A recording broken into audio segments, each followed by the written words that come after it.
Hello everyone, my name is William Amzalag and I want to welcome you to our 9th episode of Jeunesse Longevity TV.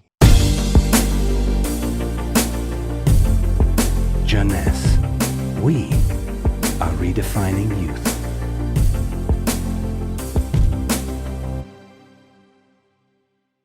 Obesity, or should I say globesity.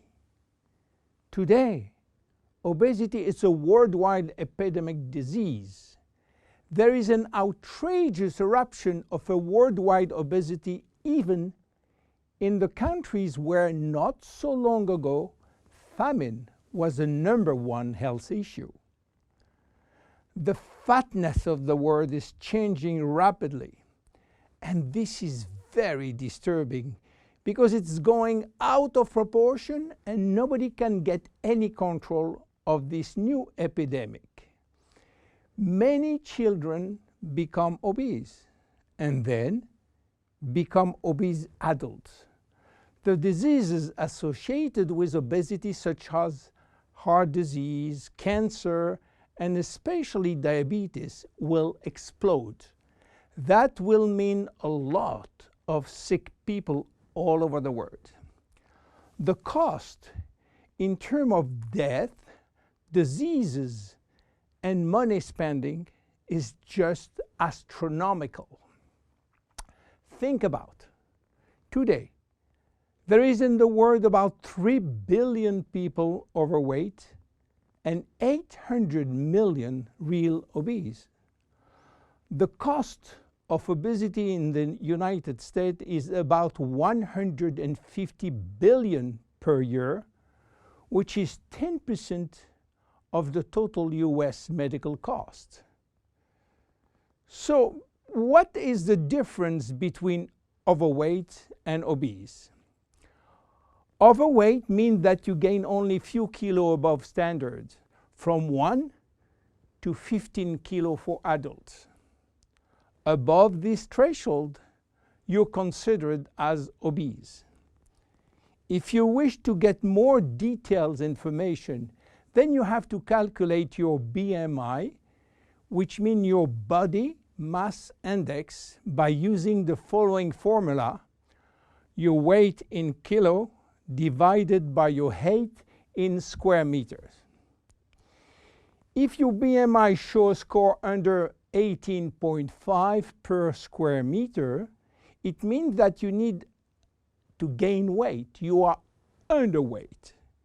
If it is between 18.5 and 25, you are in normal standard. Between 25 and 30, you are overweight, and above 30, you are qualified for obesity.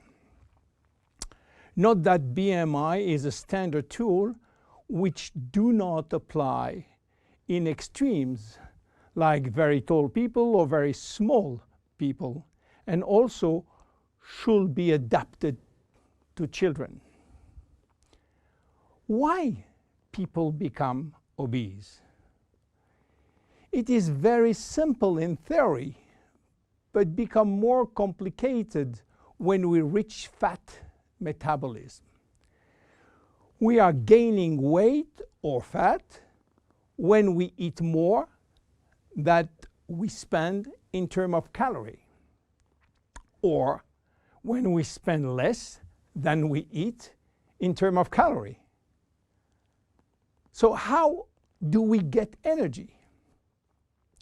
The body will get energy only from the food, knowing that 1 gram of carbohydrate will release 4 calories, same for proteins, but 1 gram of fat will release 9 calories. So all depend on how much you eat and what kind of food you eat. If the food is rich in fat or in protein or in sugars. Now, how do we spend energy? There are 3 ways to spend energy. The first one is what we call basal metabolism, which is the necessary energy required to get our body working and all our million of chemical reaction working and working properly. This requires approximately 1 calorie per kilo and per hour. So if you weigh 60 kilo, you will spend in 24 hours 60 multiplied by 24 equal 1,440 calories per day. And this is good news because you have no control on that. The second spending is the necessary energy to fight against heat or cold. And these depend on the environment and the way that you are protected against heat or cold. It is called thermogenesis. And again, you have little control on that. The third one is the energy required to move your body, and that is entirely up to you. This is to say that physical activity is the only controllable way to spend energy. We will see later that this very simple way of gaining or losing weight is influenced by many, many other factors, and especially the control of fat metabolism by a sophisticated group of hormones. So why such epidemic? To understand, we have to go back 20,000 years ago. As surprising that it can be, our genes have not changed for the last 20,000 years. At this time, life for humans was quite difficult. In fact, life was based on food availability, and food was really available only during spring and summer. The rest of the time, no food, almost famine. Our genes has to adapt and to work in accordance with this alternance of abundance and famine, and they create a kind of energy storage. The fat cell was born. This cell has the capacity to storage all kind of energy derived from fat, from carbohydrates, and even proteins. It can increase 50-fold its size and retain energy in the form of triglycerides. Because of uncertainty of food availability, our genes were oriented toward the saving mode, which means that every time we eat, all the energy coming from the food was oriented in the storage facility. What happened 20,000 years later? Our genes are still oriented towards saving mode, but there is no more famine.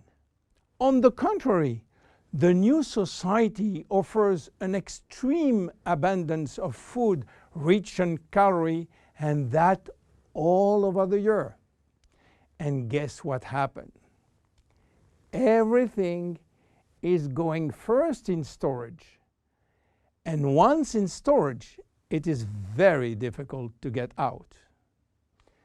You understand now why it is very difficult today not to gain weight or fat. But there is another factor. 20,000 years ago, in order to bring food at home, men were hunting, fishing, or climbing trees to get fruits. And that was a huge energy spending mode. Today, with a new technology created for lifting heavy items or escalator or elevator, we reduce drastically our energy spending. You understand now why it is so easy to gain weight or fat. What are the consequences of obesity in terms of health and longevity? To make a long story short, it is a disaster. Being and staying obese will lead to a long list of chronic diseases, including cardiovascular disease, diabetes, cancer, metabolic syndrome, and consequently a drastic shortening of life. That will not account for the uncomfortable physical, emotional, and mental consequences of being heavy for ourselves and for our relationship. In terms of aging, obesity is shortening telomeres, increasing DNA damage, and reducing stem cell pool. So what to do for reducing obesity? Obviously, it is quite difficult considering the worldwide effort of the medical community with so small results. Health authorities are repeatedly organizing campaigns to inform people about the consequences of eating too much sugar or fat or the lack of exercise. But the food industry until now do not help and still putting on the market food rich in bad sugar and bad fat. The first step is to be convinced that improving your lifestyle, which means improving your nutrition, your physical activity, managing your stress and your emotion, in order to stop impulsive eating, will be a very good action to preserve your life and your longevity. The second step will be to use specific food supplements to help managing your fat metabolism and rebuild the muscles that you lose when lacking exercise.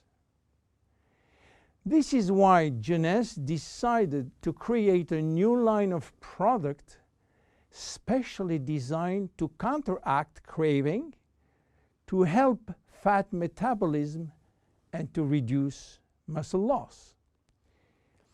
Be with us in our next episode dedicated to the Zen Body line. My name is William Amzalag, and I will see you on our next episode. Thank you.